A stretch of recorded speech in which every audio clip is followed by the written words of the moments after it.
Hello and welcome to Wild Old Times, a podcast about the strange and curious sides of Ireland and Irish history. My name is Ciaran Conliffe, and on our second special episode for spooky season, I'll be talking to you about haunted Irish castles.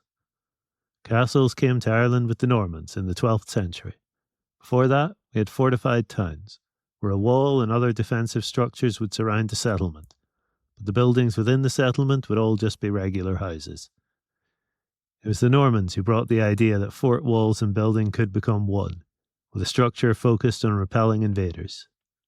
Living in a castle was something you did because you didn't feel safe without it. You knew there was always a risk of someone coming to your home to kill you, and so your home was designed to kill them first. Architecture became a weapon: slit windows to fire arrows safely, moats and other features to slow attackers down to be fired at, walls designed to make it easy to drop things on them and kill them. And yet, despite all of this, death came to these buildings, as it comes to us all. Perhaps it's because they were supposed to be safe that so many ghost stories surround castles. The castles of Ireland are no exception, as we shall see. One of the most important castles in Ireland sits at Carrickfergus in County Antrim, protects the entrance to Belfast Lough, creating the perfect safe harbour for a mercantile and shipbuilding city to flourish. The strategic value of the lough was recognised very early, and was where John de Courcy sought to establish his kingdom in 1177. John had come to Ireland with Richard de Clare, better known as Strongbow, at the invitation of the former King of Leinster, Diarmait MacMurchada. The Norman lords who came to Ireland had chafed under the gradually increasing power of the Crown in England.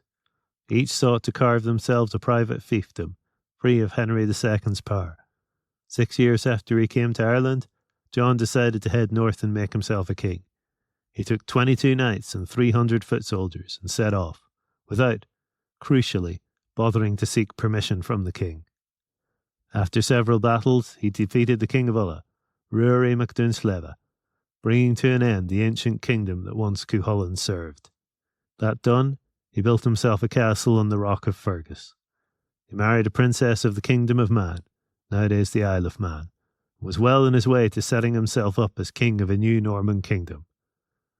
But the only reason John de Courcy got as far as he did in the road to the independence was the apathy of the English king.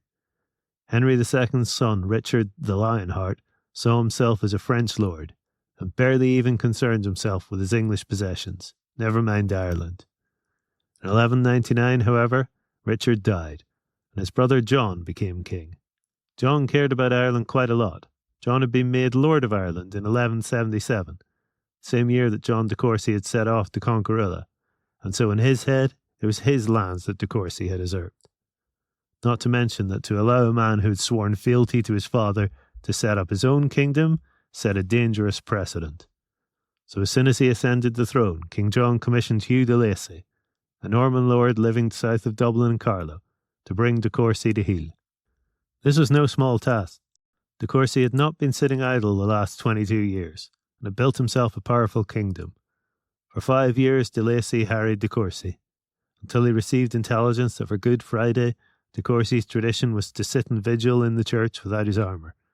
De Lacy was a less devout man, and he sent his men to capture de Courcy in the church. This they did, though not before he, according to the Book of Howth, killed 13 of them with a cross from the altar. De Courcy was sent into exile, would later lead an army from Man to try to recapture his kingdom. He failed and was imprisoned by King John for the rest of his life, until as an old man he was released to go on pilgrimage to the Holy Land. Hugh de Lacy was made Earl of Ulster by King John, on the condition of his surrendering Carrickfergus to the crown, which he at first refused to do. The king brought his army across from the mainland and laid siege to the castle, and eventually de Lacy surrendered. For the next 700 years, Carrickfergus Castle would remain a military installation. The ghost of Carrickfergus Castle is a soldier, and he is known as Buttoncap. There are 2 different stories of his origin. First is that he was Captain Nicholas Marmion, a 16th century English soldier who led a company against the MacDonalds and the O'Neills when they rebelled. Marmion was born in the town of Carlingford, and became one of the premier soldiers in the Irish companies that fought for the English. He fought at the Battle of Carrickfergus, which took place at the edge of town and ended in a defeat for the English. He was wounded in the battle, but was one of those to escape back to Carrickfergus. There he took a ship back to Dublin, but only 3 miles off the coast he fell from the boat and was drowned. An inglorious end for a warrior. His legend states that his spirit appears to stand guard on the castle walls when a war is coming, eager to see battle once again. The other story of the ghost takes place around the start of the 19th century, when the castle became a prison for Irish rebels. The story is that one soldier named Robert Rainey found out that his fiancée had been cheating on him with a man named Jennings, who was a brother of the commander of the garrison. He attacked Jennings in the night and dealt him a fatal blow before fleeing. Jennings lived long enough to name his attacker. However, he had mistaken him for another soldier, a man named Timothy Lavery, who bore a resemblance to Rainey. Despite his protestations of innocence, Lavery was sentenced to 50 lashes, and as sometimes happened, he died from this punishment. His last words were a vow to haunt the castle forevermore. This story is the most common, so it's a shame that it's probably complete fiction, literal fiction. It's a garbled version of a scene from the Ulster Scots author James McHenry's 1825 novel Hearts of Steel. There, Rainey confesses on his deathbed to his crimes, not only to the murder of Jennings, but also to having created the legend of Buttoncap. He had dressed as Lavery to make the garrison think that he was actually haunting them. The idea was to make them realise that Lavery really had been innocent, since Rainey was so guilty about the man who died in his place. Ironically, while this story of Buttoncap is frequently repeated, the man who wrote it is almost forgotten. This is a shame, as he gives a valuable insight into 19th century Ulster Scots culture. McHenry studied medicine at Trinity College Dublin, and wrote most of his novels under the pen name Solomon Secondsight after he emigrated to America. In 1842, he served as American consul in Derry, or, as a proud Presbyterian like himself would have named it, Londonderry. He was born in Larne, and he died in Larne, returning to his homeland when he retired. The Normans may have brought castles to Ireland, but once the local lords saw the power of those buildings, they started building their own. One of those sits on the shores of Sheephaven Bay, on the north coast of Donegal. It's built in 1425 by a branch of the McSweeney clan, called the McSweeney Dua. They were named after that part of Donegal, which was originally called the Three Territories, Na Trí Tua, but later became just Na Tua. The English called them the McSweeney Doe, and their home Doe Castle, and that's the name that stuck. The last McSweeney who held the castle was Maelmurra McSweeney Dua, who went back and forth between the English and Irish sides in the 9 Years' War. This cost him his title at the end of the war, but he kept his life and didn't have to leave in the Flight of the Earls. The castle passed into English hands, and Maelmurra passed into local folklore. The Irish poet Neil McGulla Bridge wrote, quote, "Wild are the hills o' Donegal that frown and darkly rise, as if to greet the mist that falls upon them from the skies. Dark, dark thy hills, and darker still thy mountain torrents flow, but none so dark as Maelmurra's heart in his castle hall at Doe." That's from the ballad of Turla Og. It tells of a handsome young man named Turla O'Boyle, whose family shared a border with the McSweeney Doe clan. Turla would hunt near the castle, and on his hunt he spied Aileen, the daughter of the clan chief Maelmurra McSweeney. He courted her from a distance and won her heart, but when Maelmurra heard of the romance he was enraged, thinking Turla wasn't good enough for his daughter. He confined her to the castle and banished Turla from his lands. In defiance of this, however, Turla conspired to visit Aileen in secret. Fortunately for him, on one of these clandestine visits he was captured by Maelmurra's men. So it was that several days later, as Aileen gazed out over the walls hoping to catch a glimpse of her love, she saw her father's men carrying Turlo's body out to be buried. Overcome by grief, she leapt from her tower window and was killed. Repenting too late, her father buried the two together. In Castle Doe, by the graveyard green, beneath the mouldering soil, Maelmurra's daughter sleeps in death with Turla Og O'Boyle. So ends the poem, although some versions of the story add embellishments, like a pair of rose bushes sprouting from the graves and intertwining together, or the ghosts of the two lovers being seen dancing on the lake. It's a great story, and it's been set to music multiple times in arrangements both traditional and modern. Fortunately, it's not really in line with known history. Maelmurra was real, of course, and so was Turla Og O'Boyle, though he wasn't born until after Maelmorra lost the castle, and he was killed by Cromwell's forces in the Battle of Scarrifhollis, near Letterkenny, in 1650. Despite this, you'll still find people claiming it's a true story to this day. Granagh Castle in Kilkenny is notable not for legends of ghosts, but for one about a witch, Margaret Butler. She was the wife of Piers Butler, 8th Earl of Ormond and 1st Earl of Ossory. Piers and Margaret married in 1485 when she was only 12 years old. This was standard for arranged marriages between nobility at the time. The marriage would not have been consummated and considered final until after she had come of age. 10 years later, the two were living as man and wife, but having a rough time of it, because of Piers' cousin Richard. Richard was the illegitimate son of the 7th Earl, and was acting as a proxy for his father managing the estate. He might have hoped to become heir, and was so using his power to make life difficult for legitimate heirs like Piers. So Piers struck back. In 1497, he murdered Richard in an ambush and seized Kilkenny Castle. Piers was smart enough to leverage his position and Margaret's family connections to put a good face on this for the king. He wound up being pardoned for the murder and was considered a loyal subject of the crown.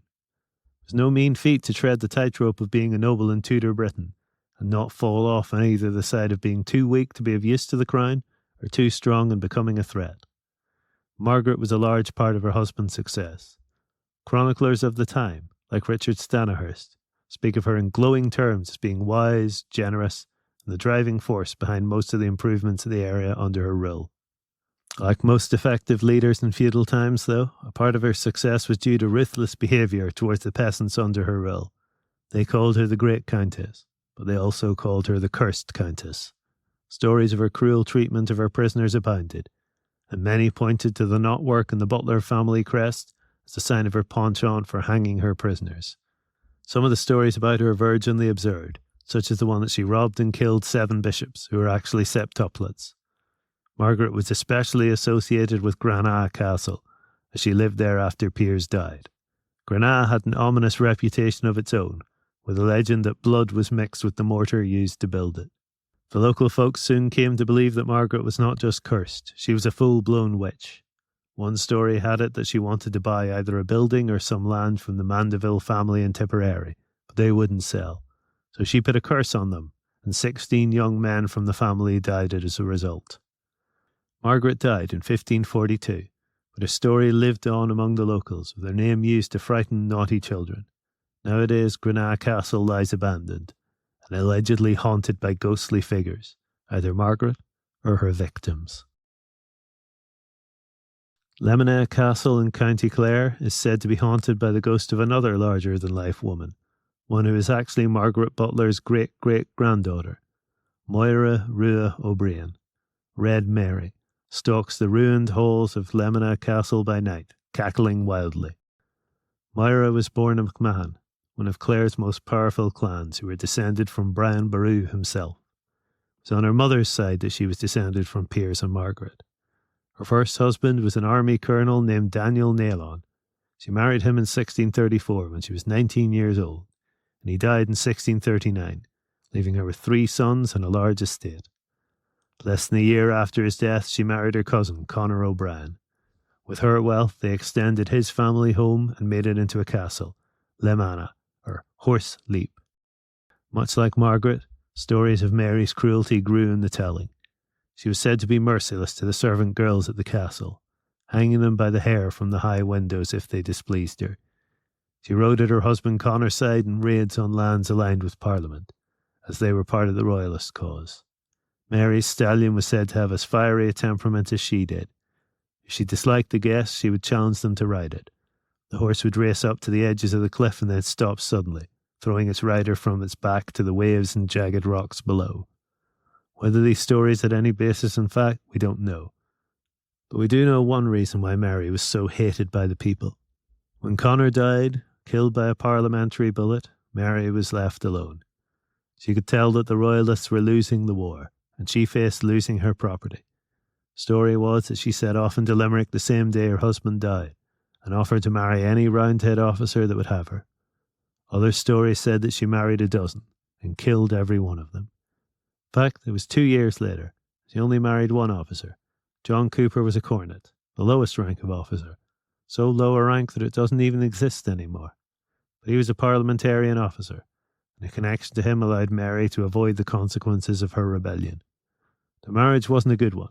John allegedly ran up debts that led to her having to mortgage La Manna, but it served its purpose and kept her property safe even through the Restoration. In 1662, 10 years after she married John, she was put on trial for the death of an English landlord during her raids with Connor. This was apparently because she had cousins in Parliament and their political opponents were trying to damage them through her. Perhaps to discourage that sort of politicking, King Charles II gave her a royal pardon in 1664. Mary's death is the most gruesome part of her legend. According to the tale, her enemies captured her and sealed her inside a hollow tree, then left her there to starve to death. In fact, she died in her bed in her 70s, in her son Donog's castle of Dromoland. Nowadays, Dromoland is a 5-star hotel, and Lemina sits in ruins. It's not even maintained. Most abandoned castles have been donated to the state, but Lemina sits on private land, so it slowly crumbles, alone with its ghosts. The stories of Red Mary and Margaret Butler might be exaggerated, but one of the most gruesome Irish legends would turn out to be all too real. It's why Leap Castle in County Offaly is rarely challenged for the title of Ireland's most haunted castle. People have dwelt on the site of the castle since at least 500 BC, and possibly even back to Neolithic times. The annals of the Four Masters speak of the castle as Leah O'Bannon, which translates as the Leap of the O'Bannons. The origin of that name is lost. It might relate to some geographical feature thereabouts, but the truth is that nobody knows for sure. The O'Bannons were one of the septs who paid tribute to the Ely O'Carrolls, and it was the O'Carrolls who are said to have first built a castle on the site around 1250 AD. The annals of the Four Masters record that the Earl of Kildare tried several times to seize the castle in the early 16th century, but the O'Carrolls beat him back under the leadership of Mulrooney O'Carroll, known as the Great Mulrooney. Mulrooney was succeeded by his son Fergan Hanum, who was murdered by the O'Malloys. His son, One-Eyed Taig, sought to succeed the chieftainship. He was not the eldest son, but one of his elder brothers was feeble-minded, while the other, Thaddeus, was a priest. Tai took the chieftainship and ruled ruthlessly. Thaddeus remained a thorn in his side, but Tai was not a man to let that continue over long. Most common tale has it that Tai allowed Thaddeus to use the chapel at Leap, and then murdered him mid-prayer before a crowded chapel. Other stories have him killing Thaddeus as he knelt alone in prayer, while still other stories credit his father Fergan Hanum with being the one who killed a kinsman priest within the castle.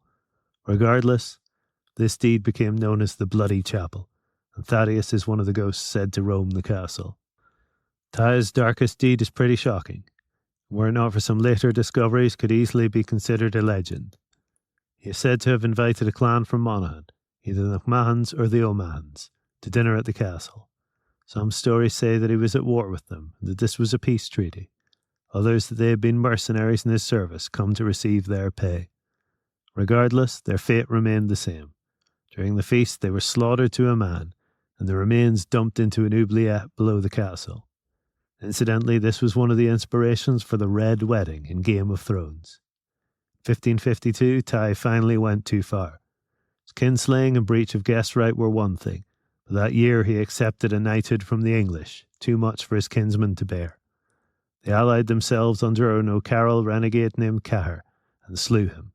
Cahir was in turn killed by the last of Fergan Hanum's sons, William the Pale. William was murdered by the O'Connors, and his son John was then killed by his cousin Mulroney, son of Tai. John's brother Charles killed Mulroney and became chieftain, putting an end to the bloody struggles for a while. The story about the massacre of the McMahons is also attributed to Charles as well as Tai, and some stories say it's why after 18 years of rule he was murdered. His son John succeeded him, became the legitimised ruler under King Charles I. John was a staunch royalist, and so after Parliament's victory he was dispossessed of his castle, with it being given to a soldier in the new model army named Jonathan Darby, in lieu of pay. The Restoration saw it return to the O'Carrolls briefly, but due to some unknown political manoeuvring it was then returned to the Darby family. Jonathan's son, also named Jonathan, was known as the Wild Captain, and is said to have hidden a great fortune somewhere in the castle. He wound up being convicted of treason under James II, but fortunately for him, the Glorious Revolution intervened before his sentence of death could be carried out.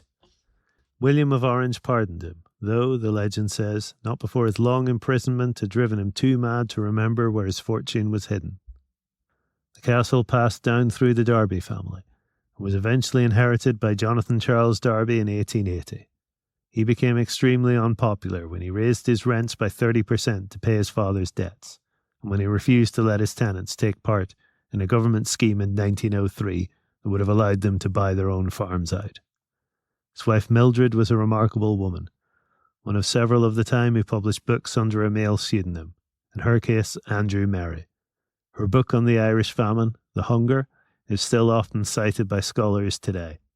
She was also an ardent spiritualist. In the Leap Castle, she encountered a spirit of inchoate evil she called the Elemental. Writing for the Occult Review in 1909, she described it, quote, "The thing was about the size of a sheep, thin, gaunt, shadowy. Its face was human, or to be more accurate, inhuman. Its lust in its eyes, which seemed half decomposed in dark cavities, stared into mine.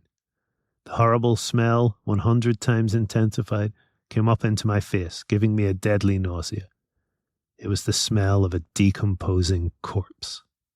She claimed to see the creature again in 1915, but it was a discovery later in early 1922 that puts the final twist on the tale. Workmen in the castle uncovered the entrance to the old oubliette, and within it were found the bones of the unfortunate McMahons, 3 cartloads full, according to the tales, and all lying beneath the feet of the unsuspecting Derbys. Some stories even claim that an 1840s watch was found among the remains, although how true that is, I don't know. In fact, the details of the story of the discovery of the remains are hard to prove because of what happened to the castle next. Derby had continued to become more and more unpopular among the locals and had been subject to a boycott, with servants all abandoning their posts. Shots had been fired at his house, while his tenants had refused to pay rent since 1920. Though the Anglo-Irish Treaty had been passed on 7th of January, pledging Irish independence, a large portion of the country felt the treaty was an unbearable compromise of their ideals, and so civil war raged between the pro-treaty army on one side and the anti-treaty irregulars on the other. It was a force of those irregulars who on the 30th of July set fire to the northern part of Leap Castle. Either the irregulars or the locals then broke in and routed the rest of the castle. The next day, Monday 31st, the remainder of the castle was set on fire, possibly to disguise the thefts. While the caretaker tried to douse the flames, the local crowd of onlookers only jeered when he asked them for help. The castle was gutted and sat empty for the next 50 years. In 1972, an Australian historian named Peter Bartlett, whose mother had been in O'Bannon, bought the place and began restoring it. He died in 1989 with the work still unfinished, and 2 years later the castle was bought by a musician named Sean Ryan, who continues the restoration to this day. While far from complete, the castle is occasionally open to tours, and Sean recounts the tales of the bloody history of the castle to his visitors. Sean is a gracious host, but you might want to leave before it gets too dark, just in case. This has been Wild Old Times, a podcast about the stranger corners of Ireland and Irish history. The opening theme is The Cat That Ate the Candle. The closing theme is The Parting Glass. Both were recorded by Gregory Mahan and are used under a Creative Commons license. You can find more of Greg's music at tinwhistler.com. Our logo is by Liffy Designs. Wild Old Times is recorded at Farset Labs in Belfast. If you enjoyed the podcast, give it a review wherever you find it. It really does help the show. If you really enjoyed it, tell your friends. Either way, I hope to see you again for another wild old time from Irish history.